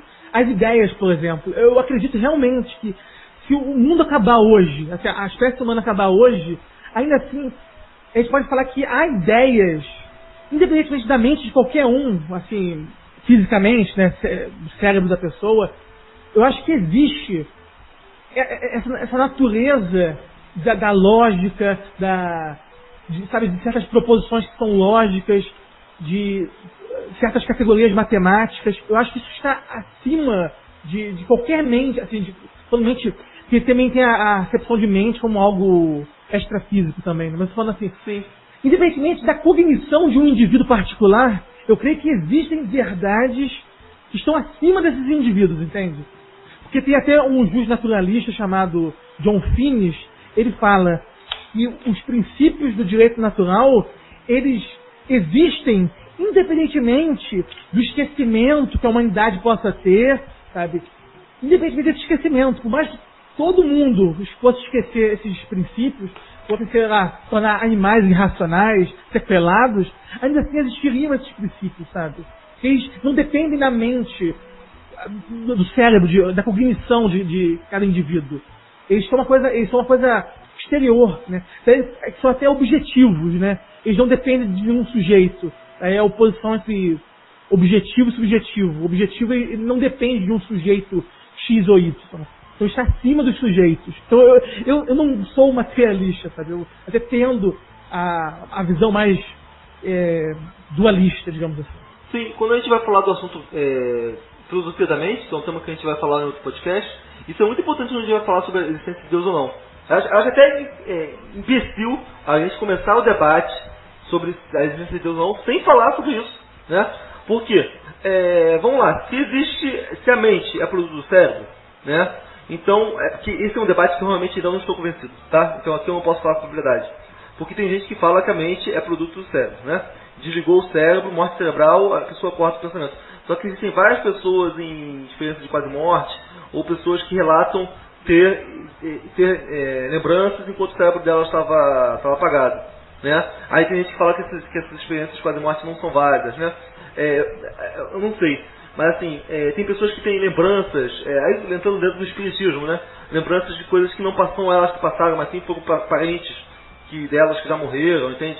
O que nos faz crer, ou pessoas que têm aquele fenômeno de double, né? Ou o fenômeno de sair do corpo, né? De projeção astral. A gente não sabe até com que ponto isso é confiável, né? Mas fenômenos como esse dariam a entender pra gente que a mente não seria extremamente ligada ao cérebro, não seria completamente que a nossa consciência poderia viver sem o cérebro, sem o nosso corpo, né? Então isso aí nos leva a que se existe vida após a morte ou não, porque vamos lá, se a consciência é fruto do cérebro, né? É fruto do corpo, né? Eu passo da seguinte premissa, né? Se a consciência pode surgir do nada, né? Por que ela não pode reaparecer do nada também em outro corpo? Não, mas também tem outra questão.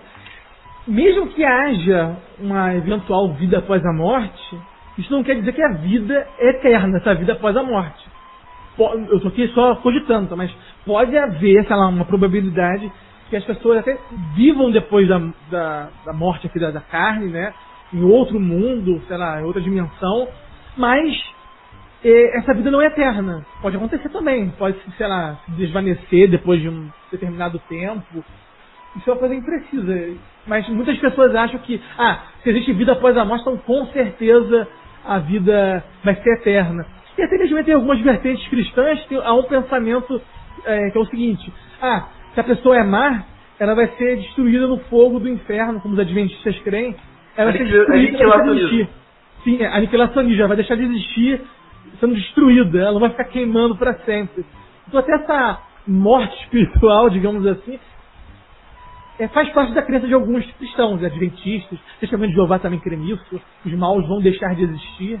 Mas assim, você não acha, Nidilson, que essa questão da vida eterna, ela não parte um pouco da própria psique humana, essa vontade nossa, essa demanda que o ser humano tem, desde os seus períodos mais primitivos, de alcançar a imortalidade, que isso não seria um anseio da própria humanidade, que colocou no texto bíblico e nas outras mitologias, essa sua vontade de ser imortal, de transcender ao tempo? Porque outro dia eu estava vendo um seriado na Netflix chamado Black Mirror, e tem um episódio chamado São Jupertino, que a humanidade, através da tecnologia, alcança a vida eterna. Que as pessoas, depois de terem a idade, elas são plugadas e elas ficam num HD, né, no Mathematic, e lá elas têm a vida eterna, entende? Como se isso fosse um anseio que uma hora a gente fosse conseguir num horizonte de tempo, entende? Essa possibilidade, assim, de deixar, assim, de tornar um ser humano imortal, sei lá, eu não estou muito bem resolvido, sabe, com esse negócio de deixar de existir, sabe? Então, eu acho que a inveja ia ser muito grande, assim, de algumas pessoas que são muito pobres e que iam deixar de existir, sabe? Eu não estou muito bem resolvido com esse negócio de deixar de existir, não, sabe? Então, a notícia de descobrir que, sei lá, que essa consciência poderia ainda continuar existindo, mesmo depois do teu corpo, né? Sei lá, através de algo, sei lá, uma tecnologia, pode ser uma notícia boa, a princípio, mas eu teria um certo desconforto, sabe? Será que isso ia acontecer comigo, que eu ia ser mais pobre, sei lá. Então, sei lá, essa inveja, eu não estou muito bem resolvido com isso, não, cara. Mas pode ser, cara, que sim. Eu não sei, mas pode ser que sim. Eu estou aberto a isso. Você ter possivelmente, uma tecnologia. Mas como que ia ficar essas pessoas que já morreram há muito tempo? Como que essas pessoas iam ficar? Estão ferradas. Não, mas assim... Tem gente até que paga, né, pra congelar o corpo e fica lá congelado o corpo. A empresa está congelando o corpo para ver se um dia vão descobrir a imortalidade. Mas é uma coisa muito estranha mesmo. Será que um dia vão conseguir, vamos supor, corpos? Será que um dia vão conseguir descobrir o que falta para aquele corpo para ele voltar a ser vivo? Porque hoje em dia na medicina, a pessoa morreu, ela teve um infarto. Mesmo se você colocar o sangue lá novo, não tem jeito, sabe? Não tem como recuperar ainda. Como que recupera? Algo que falta para fazer essa recuperação? Será que um dia vão conseguir fazer?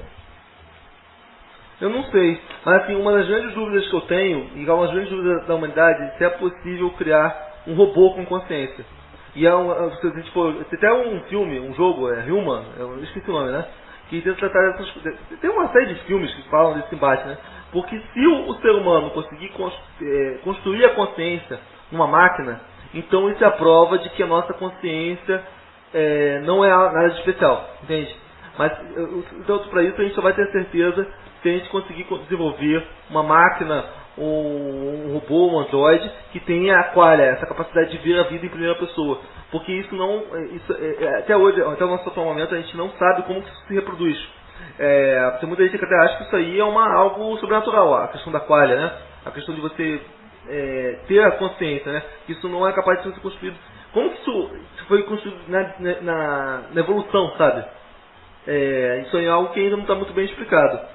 Mas de qualquer forma, o Nidilson... É Onidilson ou Odilson? Odilson. Odilson. É difícil mesmo. O pessoal mistura muito, amigo? Não, tem um nome que é muito mais comum, que é Edmilson, né? Então, Edmilson, o zagueiro da Copa de 2002? Então, é o nome mais comum. Quantos anos você tem, o Edmilson? Eu tenho 27 anos. Tá bom, Edmilson. Então, você já viu... Odilson, é Odilson. Odilson bom. Vamos chamar de bom. Posso chamar de bom? Pode chamar meu sobrenome. Pode chamar de bom, vou chamar de bom. Então, amigo, você acredita que a gente está no mundo real? Porque, por exemplo, tem muita gente que fala assim, eu só acredito na ciência, só acredito naquilo que eu posso comprovar. Você consegue comprovar que você é você? Você consegue comprovar que o passado não é uma ilusão? De que existem outras consciências que não a sua? Você consegue comprovar isso? Não consigo. Não consigo. Até isso aí não dá, cara. Eu, cara, sou muito aberto mesmo, cara. Assim, francamente, eu até vi um vídeo do Porto, ele falou sobre dualismo, né? Falou de materialismo e tal. Mas, cara, eu tô ainda muito aquém ainda nesse tema, sabe? Sobre a minha concepção, de formar minha concepção. Mas eu tendo a rejeitar o materialismo. A minha visão, se eu tendo a rejeitar isso, eu acho que existe esse mundo das ideias, desde o Platão lá, elas existem independentemente do ser humano. Do ser humano aqui, de um sujeito pensando X ou Y. Existem... Tem essa ideia mesmo de lei natural, que até mesmo a escolástica, né? O São Tomás de Aquino defendia, o Francisco Soares também, outro escolástico, defendia. O Santo Agostinho, ele tinha uma visão um pouco diferente, né? Ele acreditava na lei natural, mas ele acreditava que essa lei natural só poderia ser acessada através da fé, né? Não da razão. Já o São Tomás de Aquino já defendia mais a razão, e o Francisco Soares até mais explicitamente isso. Mas eu sigo uma linha assim parecida até com eles, né? Eles são dualistas, né? Eles seguem lá esses filósofos da Grécia Antiga, né? O Aristóteles, Platão também, né? Essa concepção de mundo das ideias. Eu acho que faz muito sentido, sabe? Essa concepção dualista, assim. Sim. Uma coisa que a gente sempre fala com relação aos ateus, que a gente sempre acaba discordando, é porque tem muito ateu que fala, não, eu só acredito que eu posso comprovar. Só que é muito difícil você falar, eu não tenho nenhum tipo de fé, né? Eu coloco meu dinheiro no banco porque eu sei que vai estar lá, que não é fé, entendeu? Eu sou um ateu muito esquisito, eu reconheço. Mas, por exemplo... Um ateu muito esquisito, tá? Sou até um ateu meio religioso. Sim. Mas, por exemplo, tem muita coisa que não dá pra comprovar pela ciência, né? Por exemplo, verdade lógica e matemática, tem como comprovar que... como é a equação, não tem como comprovar cientificamente. Existem alguns pressupostos, né? Que é pressuposto, você tem que assumir que é verdade, então já não é mais científico. Por exemplo, verdade metafísica... Por exemplo, a lei da não contradição é uma percepção tão básica que como que você vai, sabe, expor aquilo, é muito básico. Então já é uma percepção, já está em você, é como se fosse assim, é algo que independe da experiência, sabe, mais ou menos assim. É algo que você já assume aquilo da lei da não contradição, que A não pode ser simultaneamente, A não pode ser e ser ao mesmo tempo B, né? São noções muito básicas, né? Daí que é o apriorismo, né? A priori, você já tem essa concepção da lei da não contradição. É uma espécie de fé, sim, a priori, sabe? É o apriorismo, você já tem aqueles pressupostos e não tem como você falar, não, mas me prova aí essa lei da não contradição, sabe? É uma coisa tão básica e todo mundo usa, basicamente, né? Todo mundo usa a lei da não contradição. Qualquer um que discordar do outro vai tentar contrariar, mostrar alguma contradição para validar sua visão. Então existem mecanismos que são muito básicos mesmo, são pressupostos. Não tem como você, eu vou provar isso. Isso já é, sabe, o básico mesmo, o ponto de partida básico, né? Sim. Mas, por exemplo, é porque o buraco é muito mais embaixo, o bom. Porque, por exemplo, quando eu te perguntei, existem perguntas que só fazem sentido, sabe? Que a gente não se pergunta quando a gente está nesse debate sobre Deus não existe, sabe? Mas, por exemplo, você acha que a gente está vivendo uma simulação? Que esse mundo aqui é o mundo real? Uma Matrix? É. Cara, eu não posso descartar nada, cara. Mas, assim... Eu não posso descartar nada, cara. O que você pensa que a gente está numa...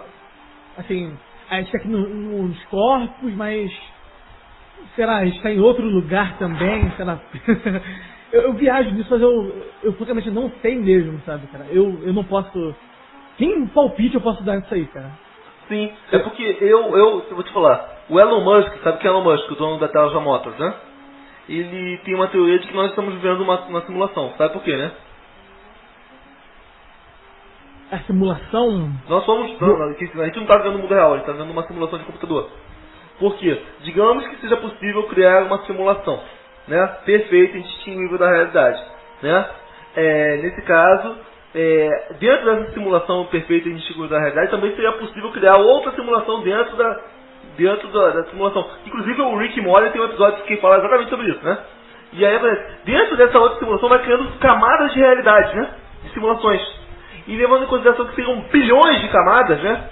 E a gente sabe que a gente vive nesse mundo físico, levando em consideração que nós numa camada, sabendo que existem bilhões, a probabilidade de nós estarmos na camada inicial é 0,0001. Por isso o Elon Musk diz que a gente cabalmente está vivendo uma simulação de computador. É uma teoria bem interessante, né? Sim, eu não sei se você sabe, né? Mas essa teoria tem vários indícios de que ela é real. Você sabe disso, né? Você crê que isso ajuda assim, o posicionamento do Deus aí? Com né? certeza, isso molda, inclusive. Que Deus, então, seria, no caso, digamos assim... Simulador. Esse todo. Sim, exatamente isso. Você está exatamente no ponto. Por exemplo, se a gente for pegar aqui a questão do Big Bang. O que me parece do Big Bang? Me parece que esse mundo teve um início. Que parece como um computador, que começou a ser inicializado, né? E a pessoa existe, a realidade existe, que precisa de um processador. Então por isso teve um início, né? Você conhece o conceito de quantum mínimo, né? Quantum mínimo é o que acontece. No computador a gente tem o pixel, a gente tem o 0 1.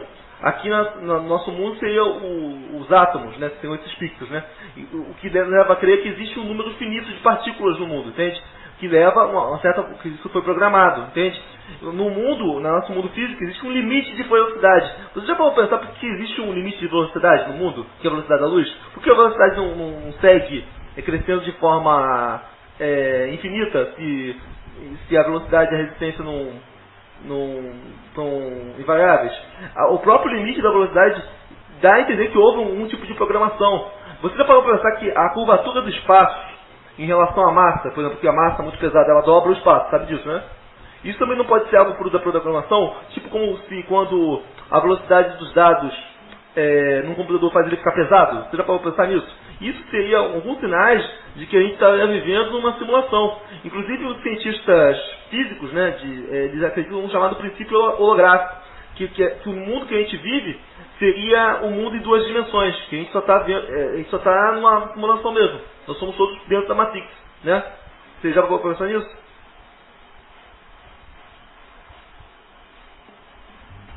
O Edilson, perdemos o Edilson? Perdemos o Edilson. Perdemos o Edilson. Então, amigos, o Edilson Bom se foi, né? Mas ele... Deixa eu terminar o raciocínio aqui. Eu estava falando aqui sobre a questão da gente viver numa simulação, né? Existem muitos físicos, né, que acreditam tem um livro chamado The Quantum Enigma, né, que fala acerca desse bando de dilemas que são frutos da física quântica, né? Por exemplo, não sei se vocês estão familiarizados, né? Mas, por exemplo, se o mundo for uma simulação, o mundo seria como se fosse um jogo de SimCity, sabe?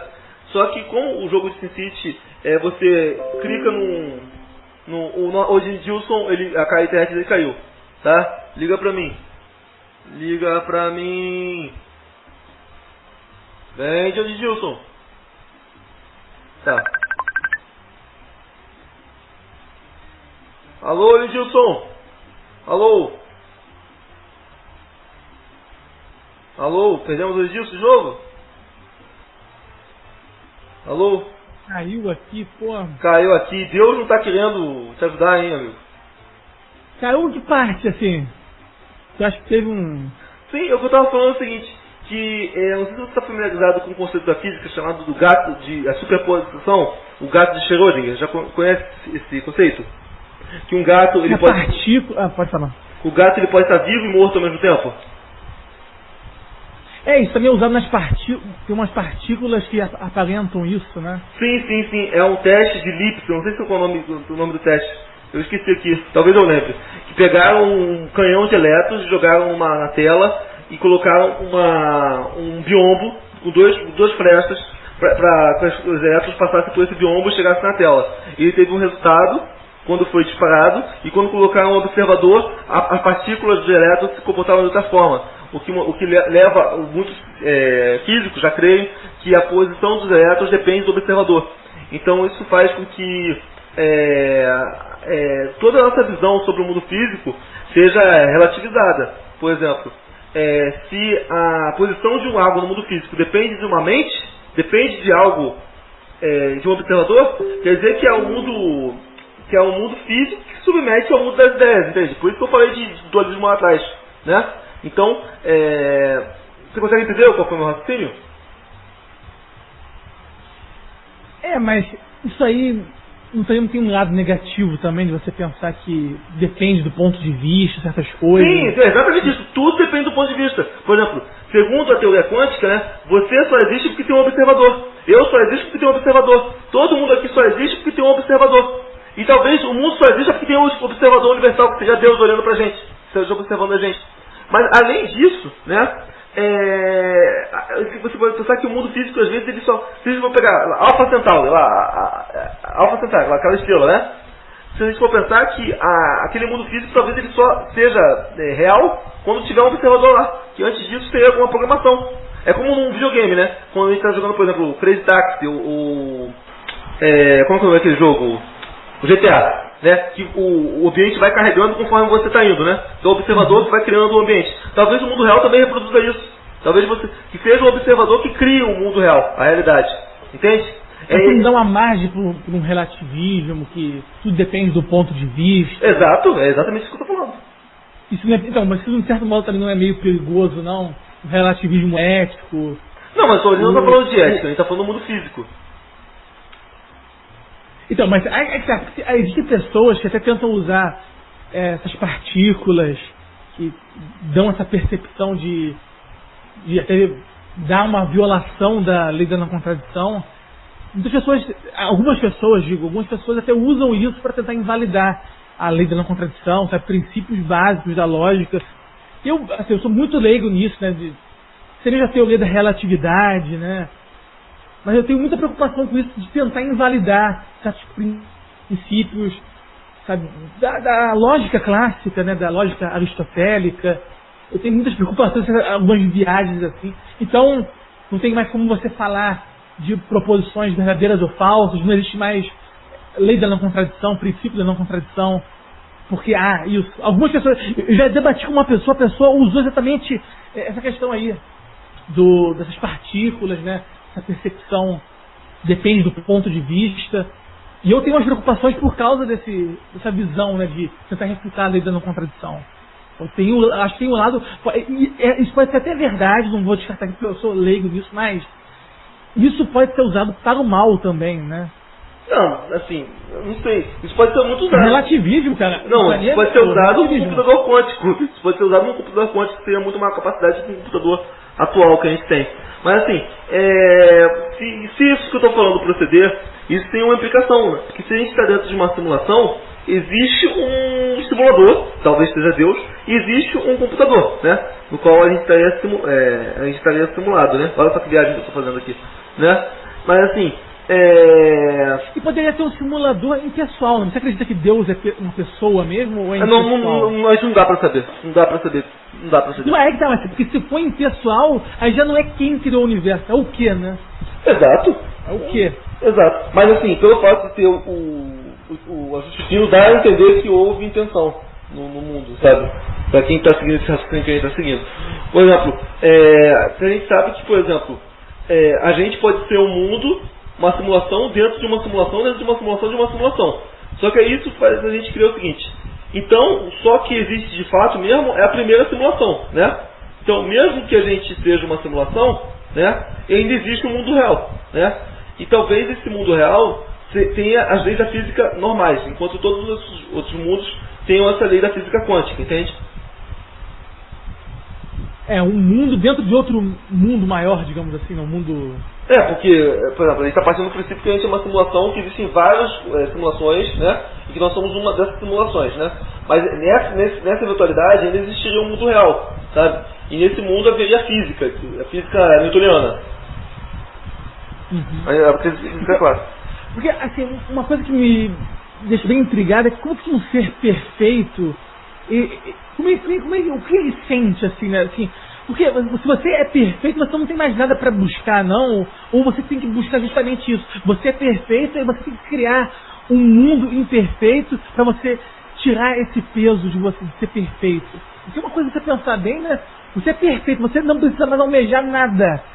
O que você busca mais? Nada. Então você já tem uma necessidade de criar algo imperfeito para você tirar essa inércia, né? Porque se o cara é perfeito, ele vai ficar na inércia. Ele não vai mais fazer nada. Já é tudo perfeito. Ou talvez ele viva dentro das nossas vidas, ele siga as nossas narrativas, como um jogo de Sin City, né? Fala, né? Então, mas a criação do jogo é justamente isso. Um jogo sempre tem uma dificuldade, sempre você tem uma dificuldade, nunca está perfeito. Talvez a gente seja Sin City, né, amigo? Talvez a gente seja Sin City. Se for perfeito, é fim de jogo. Se for tão perfeitinho que eles felizes para sempre, né? Felizes para sempre, acabou. Sim, talvez a gente seja um Theme Park, um Sin City, um simulador de alguma coisa, né? E Deus esteja jogando com a gente. Ou a gente seja um Civilization. Talvez a gente seja eu até confesso que eu nem mais faço esse julgamento. Antes eu fazia muito esse julgamento, fazia esse juízo de valor. O problema do mal, né? O problema do mal é bem antigo. Então Deus é mal, não sei o quê. Cara, mas você está na situação dele. Você é perfeito. Cara, você vai criar uma coisa, como você vai criar uma coisa perfeita, assim, sem nada pra buscar, nenhuma dificuldade, uma coisa que tem, sabe, é uma inércia que, até você conceber isso, pô, você vai conceber essa inércia, no Matrix isso foi feito, o arquiteto fez a primeira Matrix dessa forma, e não deu certo. Vocês lembram do filme? Matrix? O arquiteto primeiro fez a primeira Matrix dessa forma, perfeita, e entrou em colapso. O filme está fazendo uma alegoria com o mundo real, né? A Matrix deu certo, foi a Matrix imperfeita, né? Foi essa Matrix que os seres humanos... Faz muito sentido, cara. Faz muito sentido. Cara, a coisa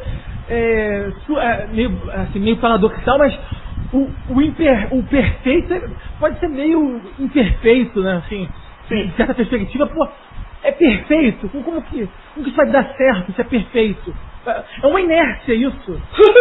Sim. Mas assim, independentemente de você achar que Deus é bom ou Deus é ruim, se você acredita num Deus bom, é o Deus que deixa a criança nascer com câncer, é o Deus que permite é o Deus bom que permite tragédia, é o Deus bom que permite pandemia, é o Deus bom que permite guerra, entendeu? Então se você quer acreditar no Deus bom, é o Deus bom que tem que ser conciliado com tudo isso aí que existe no mundo real. Você tem que acreditar no Deus que existe, né? De fato, né? Mas assim, se a gente for levar em consideração isso que eu falei... Não, mas é que tá a pergunta, cara. Se Deus criasse essa perfeição toda, será que seria bom também, em certa perspectiva? Assim? Eu acho que não. Então, tá tudo já pronto já, tá tudo perfeito já, você não vai ficar nessa inércia aí, quando você tá perfeito. Pô, será que realmente isso é almejável? Porque a gente mesmo, quando a gente cria as coisas, você vai fazer uma história, você vai escrever alguma coisa, ou vai fazer um jogo, você vai botar alguma dificuldade ali, tem que ter uma dificuldade. As pessoas só sonham porque falta alguma coisa.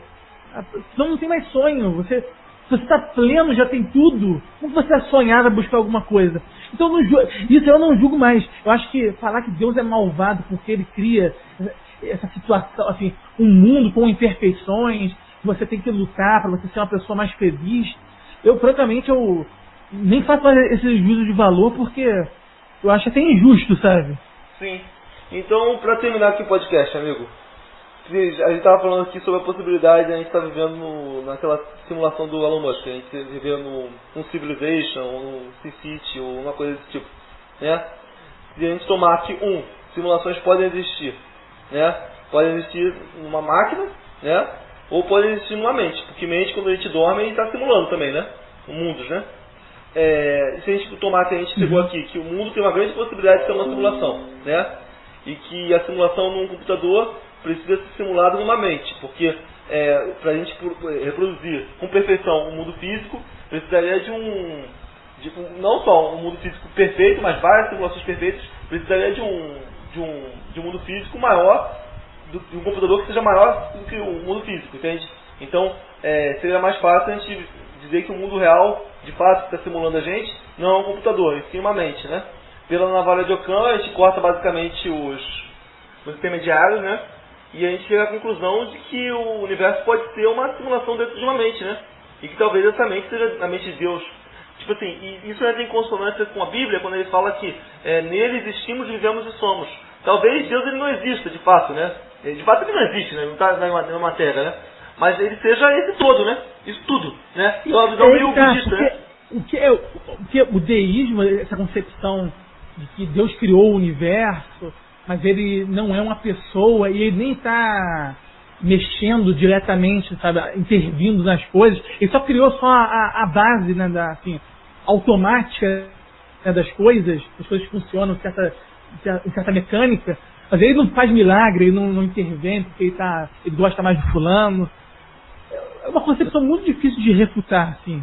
Você sempre vai dar um benefício da dúvida, sabe? Então um Deus numa situação assim, algo impessoal que só deu só origem a essas mecânicas, né?